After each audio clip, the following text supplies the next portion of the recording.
और एक बड़ी खबर आपको बता दें कि अवैध निर्माण टूटेगा, पूर्व डीजीपी की मुश्किलें बढ़ती जा रही हैं।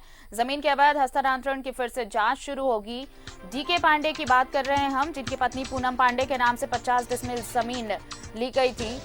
कांके अंचल के हल्का 3 में स्थित है ये जमीन। चामा मुआवजा में स्थित जमीन का नेचर गैर मसरवा है। पूर्व डीजीपी समेत कुल 29 लोगों ने जमीन ली थी। अब जमीन हस्तांतरण के लिए अवैध दस्तावेज का उपयोग किया गया। बताएं आपको कि खाता संख्या 87 की प्लॉट संख्या 1232 में स्थित है यह जमीन। वर्तमान में इसकी कीमत करोड़ों में ही नहीं बल्कि अरबों में है।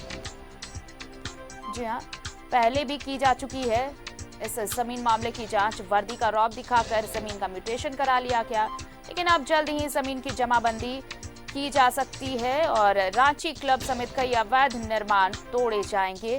एक सप्ताह के अंदर जिला प्रशासन कार्रवाई कर सकता है। और इस वक्त हमारे साथ सहयोगी आकाश जुड़ रहे हैं ज्यादा जानकारी के साथ। आकाश, देखिए, डीजीपी जो पूर्व डीजीपी रहे डीके पांडे, उनकी मुसीबतें दिन ब दिन बढ़ती जा रही हैं। अब तो अवैध निर्माण तोड़ने का आदेश भी दे दिया गया है। जी हाँ, देखिए, पूर्व डीजीपी ने जिस तरीके से अपनी पत्नी के नाम से इस जमीन का जमाबंदी शामिल कराया। उनकी पत्नी पूनम पांडे हैं और उन्होंने महज ₹1 में ही पूरे जमीन की रजिस्ट्री करा ली। और जमीन भी 1, 2, 4 डिसमिल नहीं बल्कि पूरे के पूरे 50 डिसमिल है। और रिंग रोड और पतरातू रोड के कॉर्नर पर स्थित है यह जमीन। और आज की तारीख में इस जमीन की कीमत अरबों में आकी जा रही है। और इतना ही नहीं, पूर्व डीजीपी समेत कुल 29 लोगों ने जमीन अपने अपने परिजनों के नाम से या अपनों के नाम से जमाबंदी कराया। और इसमें पूरा जो दस्तावेज, जिन दस्तावेजों का उपयोग किया गया, वो सारे के सारे दस्तावेज फर्जी पाए गए। और जमीन जो है पूरी तरह से गैर मजरूआ है। और कोई भी ऑनलाइन भी यदि चेक करना चाहे तो चेक कर सकता है कि चामा मुआवजा जो कांके अंचल के हल्का 3 में स्थित है, यहाँ की खाता संख्या 87 और प्लॉट संख्या 1232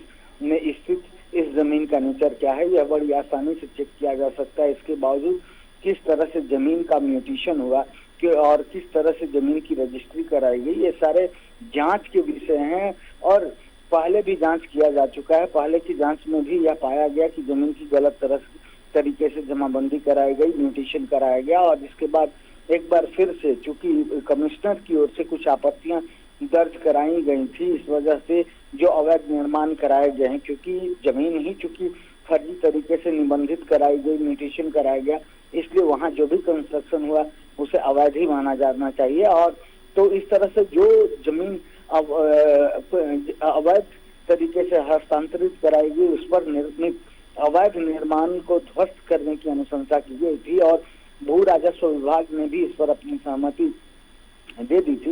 इसके बावजूद चूंकि कमिश्नर की ओर से कुछ आपत्तियां थी, कुछ पॉइंट्स थे जो क्लियर नहीं किए गए थे, तो एक बार फिर से उन्हीं को लेकर के जांच करने को कहा गया था। और नवंबर महीने की ही यह बात है।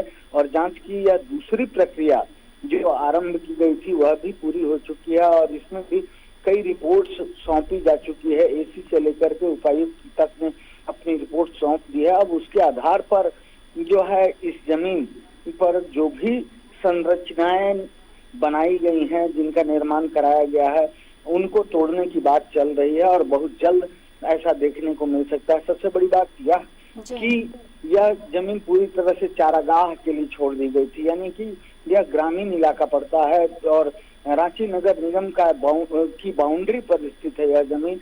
और यहाँ पर पशुओं को चराने के लिए, पशुओं की लालन पालन के लिए इस जमीन को छोड़ा गया था। और चूंकि यहाँ वाटर बॉडी भी है, बगल से जुमार नदी बहती है, इस वजह से भी इस जमीन का महत्व काफी बढ़ जाता है ग्रामीणों के लिए, खास तौर से। बिल्कुल, और यही वजह है आकाश की अब जो इतने भी अवैध निर्माण हैं वो हटाए जाएंगे, तोड़े जाएंगे। और जैसे जो इस तरह से अवैध कागजात, अवैध दस्तावेज से ये जमीन का हस्तांतरण किया है, इन पर अब गाज गिरने वाली है। बहुत बहुत शुक्रिया हमारे साथ जुड़ने के लिए।